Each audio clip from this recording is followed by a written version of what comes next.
What's going on, guys? Sticks here with the Token Minorities, bringing you another deck on Pokemon TCGO, and today I am bringing you a deck that Orabomb had been telling me about since way before Guardians Rising came out, and that is an idea centered around Tapu Koko, and he liked to call it Quad Koko, and yeah, this is an idea that a lot of people have been using, throwing around, and I decided, you know what, I might as well jump in on it, see how it does, and go from there.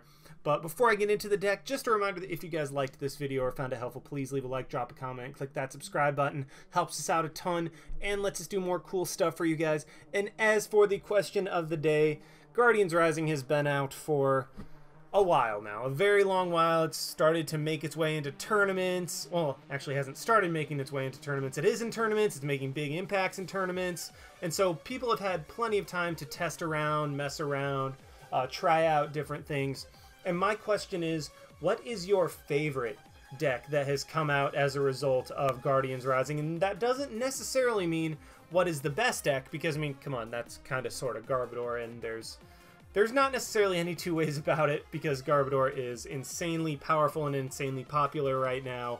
But, I mean, you can, if you like Garbodor that much, then yeah, it's your favorite deck to come out as a result of Guardians Rising. But my question is, just what is the deck you've had the most fun with? What's the idea that you like the most? I mean, what is your favorite deck as a result of Guardians Rising? If you had to ask me, I would say that my favorite deck was the Lycanroc GX, is the Lycanroc GX Raichu deck. And honestly, I'm not 100% sure necessarily why. I guess I've always had just a little bit of a soft spot in my heart for Raichu. I mean, I love that card. The Circle Circuit is just kind of a really cool attack. Can do 160 damage for 2 energy. So I mean, low energy, high damage output. It puts Skyfield into play, which I would have to say is probably my favorite stadium. And I just always love Raichu in different variants of it. So I guess I would have to say that Raichu Lycanroc is my favorite deck, just because, I mean, it gives resurgence to that little guy that came out in XY, got a little bit of a rebirth in Generations, and is kind of allowed to have one last hurrah, I think, before it gets rotated out. So it's really awesome to see Raichu getting some love again, and so easily my favorite deck is Raichu and Lycanroc. But I mean, that's just my opinion. What is your guys' favorite deck and why? Leave that in the comment section down below. I'm very curious to see what you guys love and, well, what your explanation is for it. But anyway, on to the deck. Like I said, it's affectionately called Quad Koko by Aura, and that's because basically you just have Tapu Koko, you get a bunch of energy in play, and you continually deny your opponent's prizes by moving around your energy once a Koko gets damaged. I mean, it's a very, very cool concept. I'll have to go through each card and what it does for the strategy one by one, because really just talking about it, the overall theme is denying prizes while continually having and streaming attackers. So I mean, that's just the overarching theme of it, centered around Tapu Koko with Sky High Claws, just continually hitting for 130 damage. Arrow Trail being able to be like, okay, that Pokemon's damaged, I can't necessarily power one up manually, but by just playing a Tapu Koko down, I can move a ton of energy onto it, and then I have a new fresh attacker while my damaged one is now on the bench. So that's the main gist of this deck. As for the Pokemon we're running, it's very straightforward. First of all, we're running 2-2 of Shaymin and Lele. I've been running 1-2 of Shaymin and Lele recently, but in this deck, I mean, it already runs very few Pokemon to begin with. Shaymin is necessary because this deck really kind of likes an early game explosion, being able to get 3 energy in play right off the bat, and then potentially attack with Tapu Koko as early as, well, not turn 1, but like turn 2, as in you're going second type of thing. So this deck likes to have a little bit of an early game explosion, hence why Shaymin, I'm running 2 of those as opposed to the normal one. 2 Lele, because once again, Lele is incredibly strong.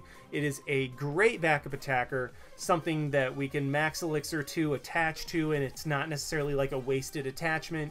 Just a very, very, very strong card. As for the non-Tapu Koko cards, running 1 Raikou as a non-EX or GX attacker, just a non-2-prize attacker. If we're able to get enough Max Elixirs to it, we can just attack with Raikou, only give up one prize when it goes down, but also hitting for some good damage with Thunder Lance, and then Shining Body plus Aether Paradise Conservation Area, that is a mouthful, really just keeps Raikou incredibly alive incredibly long by reducing damage by a whopping 50, and also fighting Fury Belt, giving it extra HP at that. So just Raikou does not die. It's a good thing to put up there when you're like, okay, I just need to buy a little bit of time. My opponent can hit for some good damage, but not quite enough. Raikou can just be like, yeah, I got you, bro. We're also running one Jolteon-EX for Swift and well, not for Swift, for Flash Ray. Just kind of a, well, first of all, Jolteon-EX is the ideal starter of the deck. Because it has free retreat, you're able to play Jolteon down, just attach to it, free retreat out into whatever you want to go into, and go from there. So, I mean, Jolteon is just always a nice card to, well, it's the ideal starter. It's something that's not necessarily bad to have on the bench because it's relatively bulky at 160 HP. The free retreat, like I said, is incredible in this deck. And also the ability to just shut down basic Pokemon. Well, shut down opposing basic Pokemon. I mean, yeah, it's not as powerful as it was a while ago when Night March was everywhere. So Flash Ray really has fallen out of favor, but it's still just a nice thing to have. And if we're running a Lightning deck, Jolteon is always a good thing to have there to not only just throw energy onto, but have the free retreat, have the ability to shut down basics if we need it. So just a very nice backup. Just kind of a thing to have on the field at all times for Tapu Koko, because, I mean, once again, this is what the strategy centers around. Get a bunch of energy on the field, it doesn't matter where. Play down Tapu Koko, move all of the energy onto it, put it in the active spot, and then Skyhead Claws or Tapu Thunder. And once a Tapu Koko gets damaged, like to the point where it would go down the next turn, you play another Tapu Koko, move all the energy onto it, put the damaged Tapu Koko on the bench to where it's out of harm's way. And then you're attacking with the new one, and yeah, that's the whole real strategy of the deck. Tapu Thunder GX, very good, just kind of delete a Pokemon. If your opponent has 4 energy in play, basically their Pokemon is going to go down. There's no two ways about it. That thing is going to, well, I mean, I guess if they have a Fighting Fury Belt, or if they're bigger than, okay, fine, 5 energy, there, let's say 5 energy. If your opponent has 5 energy on the board, which a lot of decks are able to do and do frequently do, Tapu Koko is just like, yeah, you're dead. So the whole strategy of the deck is centered around that and just continually cycling Kokos, getting the damage stuff to the bench while moving the energy onto the main, onto the new fresh attacker. 2 Field Blowers. This is because things like Garbotoxin really destroy this deck. I mean, if our opponent plays a Garbotoxin, we can't do our strategy at all. So we need to be able to discard tools off of our opposing, or off of opponent's Garbodor. So I mean, yeah, just that, and also getting rid of choice bands, which is some people's way of being able to play around Aether Paradise Conservation Area. Again, that is a huge mouthful. But Field Blower, just a very, very good card, especially essential in this deck. That's why we're running 2 of them. 4 Max Elixir, get energy in play early and often. Just, we need to get energy in play early on, because otherwise you're not attacking until like until your 3rd turn with manual attachments. Max Elixir potentially allows you to attack turn 1, which this deck 1000% appreciates. Along with the denying prizes, we are running 3 Max Potion to be able to move all the energy off of a Tapu Koko that had been damaged, put it on a new Tapu Koko, and then the damaged Tapu Koko, we can just move all of the damage counters off of that with Max Potion. So we're running a pretty heavy number of those. Because, like I said, I mean, the whole game is just prize denial, keeping our opponent from being able to take easy prizes on damaged attackers, so Max Potion incredibly helps out with that. 1 Rescue Stretcher, just kind of put some Pokemon back, put a Pokemon from the discard pile into our hand, and we're using Rescue Stretcher over Super Rod because while Super Rod is very nice being able to put back energy, Rescue Stretcher allows us to grab a Tapu Koko from the discard pile, or like a Lele. Really just the ability to grab 1 Pokemon from the discard pile and put it into our hand is incredibly good, which is why running Rescue Stretcher over Super Rod for Ultra Ball, guaranteed get us what we want when we want. 4 via Seeker let us reuse all of our supporters, and then as for these supporters, you have the standard, well, my standard, 3-3-2 line of Sycamore and Lysandre, just as a good way of having the draw support that you want when you want it. 2 Lysandre because, I mean, Lysandre is freaking amazing, and even though Guzma is really just going to replace it completely, I mean, Lysandre's getting rotated out anyway, so Lysandre, enjoy your spot while you can. Guzma is going to take over for you.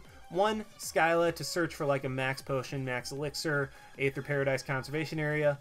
I mean, Skyla just searches for that one little thing that you need, because this deck relies a lot on like having single pieces for the right situation, and Skyla's like, okay, I need a certain card for this certain situation. Skyla's like, okay, here we go, I got it, and I don't have to worry about like trying to draw into it or anything like that. One Kukui to boost the damage output of our Koko, because Tapu Koko with Skyhad Claws, I mean, it's nice. It does 130 damage, 140, but in some cases, it just doesn't quite do enough. Really, I have Kukui in the deck because, one, I love Kukui, and two, Skyhad Claws with a Choice Band and a Kukui hits for 180, which allows you to knock out things like, well, specifically Tauros, which would be able to knock you out immediately in return with Mad Bull GX, so that's kind of what I'm afraid of. So, Kukui's in this deck. One Pokemon Ranger, just that way we don't get immediately shut down by opposing Jolteon and don't auto-lose to them. That's the only reason it is there, because we run absolutely zero ways of dealing with it otherwise. One Ninja Boy to be kind of like, well, okay, I have a Tapu Lele with a bunch of energy. I mean, it's kind of a way of putting Lele and Shaymin back into the deck while getting other Pokemon out. Or I used it and I really like it. Just, yeah, kind of a way of being like, okay, I have energy on something that I really don't necessarily want to have energy on. I don't have access to a Koko in this situation. Ninja Boy is just like, okay, just swap out. Or another way of pseudo prize denial is if you have a very heavily damaged Tapu Koko, like say it has a Fighting Fury Belt on it, or not even necessarily, say it has 160 damage on it.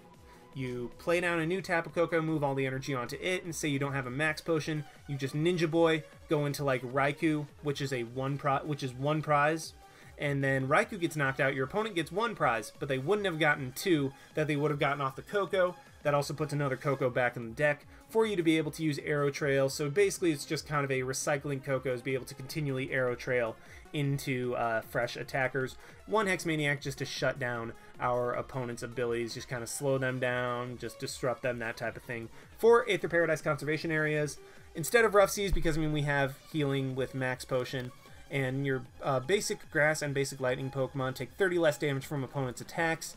That includes bench damage, which is kind of cool, but really all we're attacking with is basic lightning, I mean with the exception of Lele. So being able to just take less damage, continually attack all that, the stadium, I'm not going to say it again because that is way too long, just contributes to the prize denial game that this deck relies on. Then finally, one Choice Band and three Fighting Fury Belt. Fighting Fury Belt giving extra longevity, prize denial, you guys have heard that all before. Choice Band, like I said, just for that little extra damage when you need it. And 11 Lightning Energy, because I like to have greater than 1/6 of my deck be energy when I'm running Max Elixir. So statistically speaking, I should be able to hit Max Elixir. Statistically, I should be able to hit Max Elixir every single time. So yeah, that is the deck. Let's go ahead and see it in action. Alrighty, we have found one against Ricardo Vlela. Ricardo, yeah, I mean, looks like Ricardo Vlela.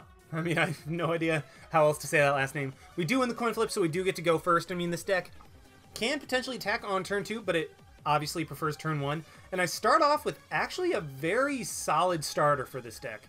I mean, Jolteon is about as good of a starter as there is because of Free Retreat. And it looks like we're up against some type of Evolutions deck. I mean, obviously, Umbreon based on the Dark typing and the Darkness energy that we saw.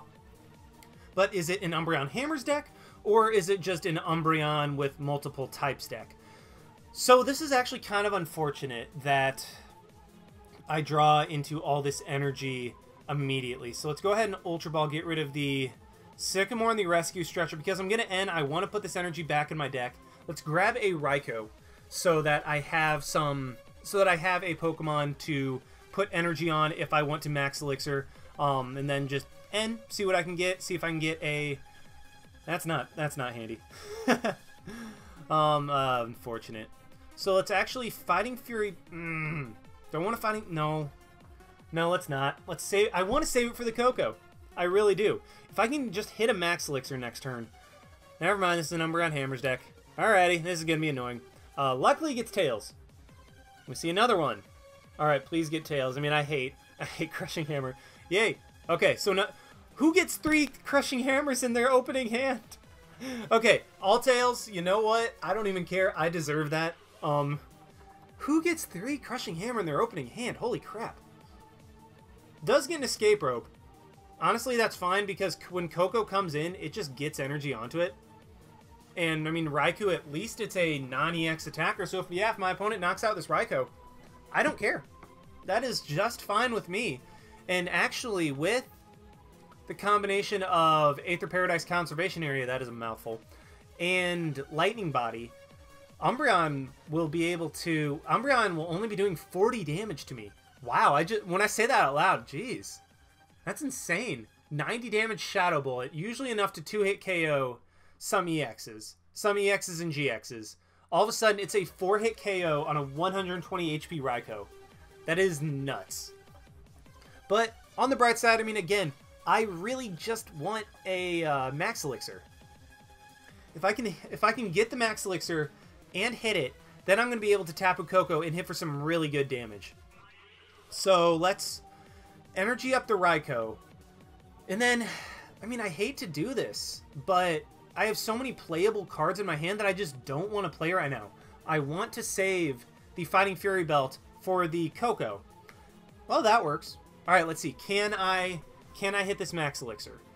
Please, please, please. Yes, I do. Alright, so I'm going to be able to start attacking this turn. Let's go ahead and just play the Tapu Koko down, move all the energy onto that sucker, and then be able to hit the Umbreon for 130, set it up for a knockout next turn, and then pray that he doesn't like Dark Call plus Team Flare Grunt in order to be able to get rid of all of my energy. So yeah, Sky High Claws right here, hit that Umbreon for some pretty massive damage, and we're good to go. I noticed that my opponent didn't...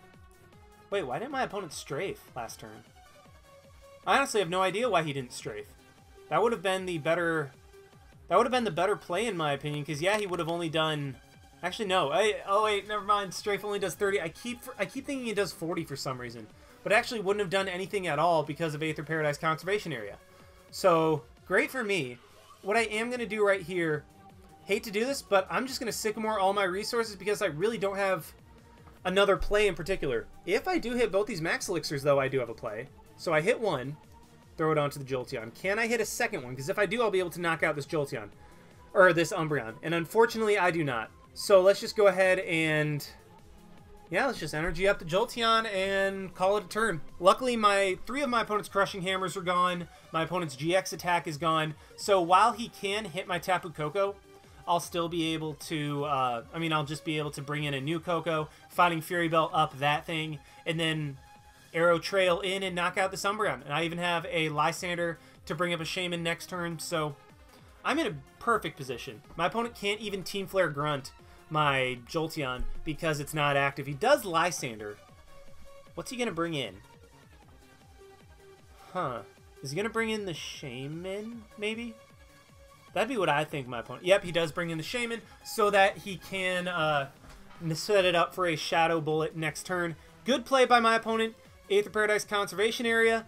I mean, I hate saying that over and over, but I mean, that's what it is. It keeps my Pokemon from being damaged anymore. It keeps any of my bench Pokemon from being damaged by Umbreon. So that Stadium already coming in very clutch in this deck. And there we go. 3 energy onto Koko. And boom. Fighting Fury Belt up that sucker. Do I want to do that? Actually, oh, I have a play. I have a play that I can make. So my opponent has 4 energy on board. This Umbreon is going to get knocked out by a Sky High Claws anyway. I'm going to bring up the fresh Umbreon. Knock that thing out with Tapu Thunder. So, yeah, that thing's gone. And now my opponent's other Umbreon is in range of getting knocked out by Sky High Claws. So, yep, that was definitely the play to make right there. And if I had knocked out this Umbreon, I would not have been able to one-shot the fresh Umbreon on the bench because then 3 energy would be off the board. And at most, even with a DCE, only 3 energy would have been there, so I would have only been able to hit for 160, so it was definitely the play. Bring up that fresh Umbreon, knock it out with Tapu Thunder GX, and now I can... I have game on board right now. I can knock out my opponent's active Umbreon, and then all I have to do is just bring up that Shaymin later, and that thing is dead. So, yeah, he's going to be able to Shadow Bullet me for only 60 damage. That is amazing. It's a 4-shot on my Tapu Koko. That is awesome. And, wow. So yeah, he does knock out the Shaymin. That's honestly fine with me. What do I want to do? Let's Fighting Fury Belt up my other Koko. Yeah, let's just do that just because. Kind of thin out the deck. And then let's... what do I want to end? Let's end, get my opponent to a lower hand size. Because... Okay, there we go. I draw into the VS Seeker. Because I had a Lele. Well, I mean, I had a Lele in the deck for a... I have a Lele in the deck for a Lysandre later. That way an Ultra Ball turns into a Lysandre, and then I have other VS Seekers, so there we go. There's another Ultra Ball, so even if my opponent ends me down to 2, I have plenty of outs to try to get a Lysandre, or at the very worst, I just attack into my opponent's Umbreon GX. I mean, that's... Okay, that's a good play. Well, there goes the Lele play. What? Oh, getting rid of the Fighting Fury Bell. Sorry, for a second I was like, why are you getting rid of your own Parallel City? That's not a good play. But he does just grab this Sycamore. I think he should end me. I really do. I mean, unless he didn't have N in the discard pile. That's always a possibility. But either way, my opponent did not disrupt my hand, so I have the win on board. I'm going to be able to Lysandre up that Shaymin. And this was actually kind of a perfect example of what this deck does. My opponent got rid of every single energy that I had on board in one turn with Team Flare Grunt plus Dark Hall GX.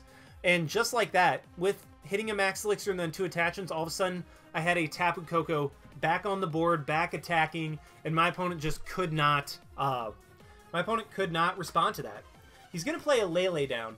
I don't think that matters because, I mean, once again, I already have everything set up on, and I have the win on board. Yeah, he's just going to retreat into the Eevee, but, I mean, that really doesn't matter because I'm just going to attach an energy to my Koko, and then VS Seeker for a Lysandre to bring up the Shaymin and win the game. So that's, yeah, plain and simple. That's how it's going to end up.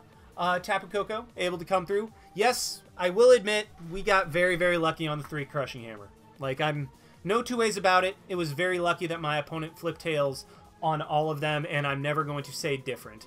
And actually, my opponent got 4 tails that game, so very unfortunate for them. One of them was the opening flip, which even allowed us to go first. So just kind of unfortunate all around and coin flips on my opponent's part. But still, Tapu Koko able to come through, just destroy things. Once I get energy on the board, doesn't matter where it is. Tapu Koko is just like, gimme, gimme, and I'm going to rush in and start hitting stuff. So pretty solid first match, but let's go ahead and try to find another good one with this deck.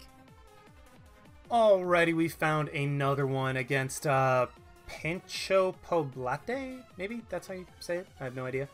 We do get to flip the coin, and we do get to go first, so that is great for us. Forgot to mention we're up against a Psychic and Fighting deck, so no idea what my opponent's running. Once again, we start with Jolteon, which is very nice. I really do like starting with Jolteon in this deck.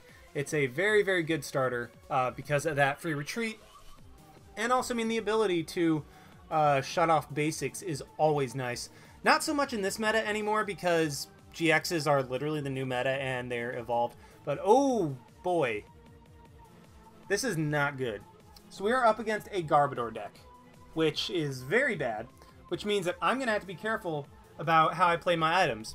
That being said, going to immediately Tapu Lele for an N. That way I don't have to just throw a bunch of items in the discard pile immediately, because if I threw both Max Potion and a VS Seeker in there, then that would be 100 damage. And at the very least, my opponent's only going to be hitting me for 40 damage at this point with Garbodor. Well, actually 60 because of the Max Elixir that I'm playing literally right now.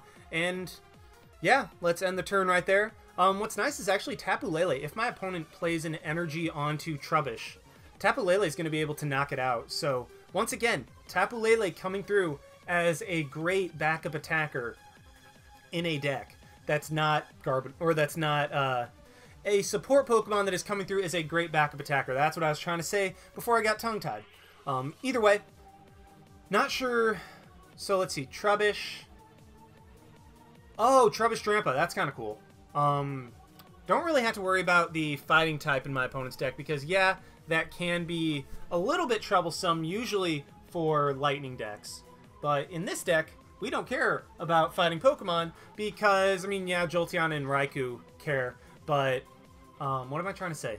Tapu Koko has no weakness. There we go. None of the Tapus have weakness. We got 2 of them paired up in this deck together, and they're just like, hey, you got no weakness? Right, neither do I. Sweet. So, yeah, let's have a party later. Okay, sorry, guys. I'm running on fumes at this point. I am going crazy. I will admit that. So, just bear with me and my horrible jokes, horrible puns, all that good stuff. Ooh, that's nice. So, what I can do is... Let's see. Let's max... Well, I mean, obviously I'm going to Max Elixir to try to get another energy in play, but if I'm able to, I'll be able to go ahead and knock out this Trubbish. And then also have Tapu Koko ready to be able to attack Drampa as well. And then I can just Lele once again for another end. That way I don't have to play many more items. And I really had to be careful about the items that I play early on in the game, because late game, once I hit that threshold of, okay, now Garbore's going to be able to start knocking stuff out, then I'm just going to be like, okay, you know what, screw it, balls to the wall right here. I do hit the Max Elixir, so that is great. Garbore's only going to be able to hit us for 80 damage at this point, 50 if I'm able to get a conservation area in play. Let's go ahead and move all the energy from Lele onto my Koko, and then... yeah, let's VS Seeker for the end. That way I have Lele later if I need it for a... like, if I need to Lele into a Lysandre or something like that. Yeah, it's another item in the discard pile. But still, like, that's not going to be doing that much to me. Ooh, I get a Choice Band as well. So let's manually attach to the Lele, counter my opponent's Stadium, so that way if he attacks me, it's going to be doing even less. And then let's knock out this Trubbish, take a prize. If I'm able to just... I mean, if I'm able to just overwhelm my opponent at this point, I think I'm going to be fine. So my opponent can go Drampa. Righteous Edge will be doing 0 to me. If he goes Trubbish and Trashalanches, I'm still going to be able to knock out the Garbodor. So I'm in a very good spot, actually. Because Drampa is even... So, yep, Garbodor, we do see that come down. There's only 5 items in my discard pile. My opponent can Righteous Edge. It will do absolutely 0 with Aether Paradise Conservation Area. And then I can honestly just kind of hold on to my hand for the time being. Don't need to play Field Blower. Don't need to play VS Seeker. I really don't need to play any items at all. I think I'm just going to attach an energy onto a Lele. That way I have energy on board, potentially for another Koko later in the game if I want. But yeah, this is great. This is a very good spot for me. Lugia comes out. Why Lugia? That thing gets one-shot. I don't understand that play. I don't understand bringing out Lugia. I mean, maybe for Tapu Lele? But, I mean, Lugia is just a free prize for Tapu Koko. Well, I guess... Well, never mind. I mean, he was going to Sycamore anyway. But now, Righteous Edge will actually be doing some damage to me.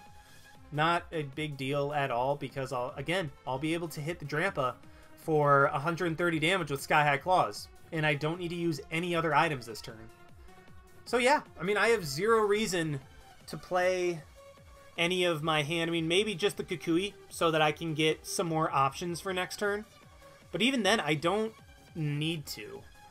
In the meantime, my opponent's having a very good turn for, well, I guess very good. I mean, I don't think my opponent is stuck by any means, or that my opponent hasn't gotten anything they need. They Big Wheel GX for 10 cards, so he decided not to Righteous Edge. I'm not sure how that play goes, actually, because I probably would have just attacked. Wait. Ooh, I can do a cool play, I think. Yeah, I can do a really cool play. So yes, it will get another item into the discard pile, but what I can do is Kukui for two items, Field Blower, get rid of the Fighting Fury Belt and the Stadium, and then this way, Sky High Claws is actually going to be able to get a knockout on the Drampa. So yes, that did use up an item, but at the same time, like, I honestly think it is fine because I was able to get a knockout on a GX, take 2 prizes if my opponent knocks me out. Actually, if my opponent knocks me out at this point, it'd be very bad. Can my opponent knock me out? 1, 2, 3, 4, 5, 6. So he needs a Choice Band and a Kukui in order to be able to knock me out, which... Oh, that's a little bit closer. So can he get... If he gets a Choice Band and the Kukui, that's a little bit scary. But either way, I mean, if he doesn't knock me out, I can just Lysandre up the Lugia next turn and knock that thing out and just be that much closer to winning the game. My opponent is just super routing back in some stuff, and at this point, I think I'm going to start using my items. Maybe. Oh, we see the Kukui. Do we see the Choice Band? Okay, so the Kukui's in the discard pile. That's... Ooh. Like, that's bad. That's very bad. And I can always... Okay, he just Trash Lanches, does not knock me out. So at this point, I think I'm just going to start... Yeah, let's go ahead and Max Elixir, see if I hit that. I do hit it. And then what I'm going to do is Lysandre up the Lugia, and then knock that thing out, take 2 more prizes, and... Okay, I'm in a solid spot, because all I need right now is a Koko. And I'll be able to just bring that thing in, knock out a Garbodor, and we'll win the game. So unless my opponent can, like, string together a bunch of Hex Maniacs, then I think we'll still be okay. Because, like I said, 3 energies on the board, that's all I need to play down a Koko, have that thing just arrow trail on in, and knock out a Garbodor. And I'm down to 1 prize right now. And honestly, my opponent hasn't played badly at all. Like, there hasn't been... I don't think they've been stuck or they haven't gotten stuff that they've wanted. I think that right now, the deck... I might just be outspeeding my opponent. And my resource management with my items has allowed me to get to this point. Because finally, my opponent's able to knock out the Koko. Had he not, then I would have been in just a... I would have been in a position to where I'm just like, well, what do I do now? If I can hit this Max Elixir, I win. I do not. Because what I could have done is Max Elixir'd onto Lele, attached to Lele, and then Kukui'd to be able to knock out the Garbodor and win the game. Unfortunately, that Hex Maniac means that I can't just, like, Sycamore into a Koko to win. So, very good play by my opponent. I am just going to go ahead and Sycamore. Because, I mean, at this point, I've used up so many items that as long as I have... How do I want to play this? So, I mean, there's too many items in my discard pile. Like, I'm just going to get knocked out. Like, there's 9, 10, 11, 12. So even fighting Fury Belt won't save me. But the damage might help. So do I want to Fighting Fury Belt up the Jolteon or the Lele? So what I can do, combination of Energy Drive plus Swift is going to knock out a Garbodor. Do I want to attack with the Jolteon? No. I have to attack with the Lele, because if I attack with Jolteon, my opponent can just Lysandre up Lele, knock it out, and then all of a sudden I have no energy on board, or I have no way of knocking out a Garbodor on board, and my opponent is literally just that much closer to winning the game. So what I have to do is put a bunch of damage on my opponent's Garbodor, and put it in range of being knocked out by a Swift next turn. Okay, perfect. Yeah, we see the Lysandre, so that was definitely the right play. Because again, if I had attacked with Jolteon, my opponent could have just Lysandred in the Lele, knocked that thing out, and then I would have been like, well, I don't know what to do anymore because I can't knock out a Garbodor, and he is 2 prizes away from winning. So this is where Garbodor gets scary late game. Luckily, I was able to outspeed it. And yes, he'll be able to take a knockout on this Lele, but he even has to have a way of retreating the Garbodor too if he wants to survive the turn. I mean, he has 3 Garbodor set up. That is terrifying. But I only have 1 prize left to take. And my opponent's Sycamored, so he can't end me, so I do have the Lysandre in my hand. I'm pretty sure I have the game on board, unless my opponent plays like a random red card. So he does switch into his Garbodor, well, into another Garbodor. And then Trash Lance will be able to knock out my Lele. But at this point, I do have the win, because all I have to do is promote the Jolteon, and then I'm going to be able to Lysandre up the damaged Garbodor on the bench. There's my other Koko. Would have liked to see you a little bit earlier. But either way, I am able to get the win off this. Lysandre up the damaged Garbodor, and then Swift is actually coming through. Swift won me the game. I never thought I would say that. That is actually kind of awesome. I mean, how many people can say, yeah, I won the game with Swift? Like, Swift took me that last prize to win the game. I mean, that was kind of awesome. That was against a very cool deck by my opponent. I mean, Drampa Garbodor is incredibly scary. I mean, Garbodor in itself is terrifying Drampa gives it a colorless way of having a GX attack, be able to disrupt special energy, force your opponent to use resources in those types of decks, and then Berserk is terrifying if your opponent gets damage onto your if you get damage onto your opponent's bench as well, because then Berserk is hitting for 150, 180 with Choice Band. And whew, terrifying deck. Very, very intense match that we were able to come through in the end. And even though the score was only like, well, actually the score was 2 prizes. Like, the only difference was 1 EX knockout, which my opponent would have taken that next turn anyway. So very, very close game. Came down to the wire. Jolteon able to come through in the end, but Tapu Koko, the real MVP, able to take the knockouts when I needed. Knockout, was it a Garbodor yet? I think it might have been a Garbodor already. But knockout a Garbodor, a Trubbish, 2 EXs, well, 2 EXs/GXs, allowing Lele and Jolteon to combine for the last knockout for the win. So awesome, awesome deck. I encourage you guys to try it out. Very fun. I hope you guys enjoyed this video. Like, comment, subscribe, all that stuff. And this is Styx signing out. Why not? See you guys.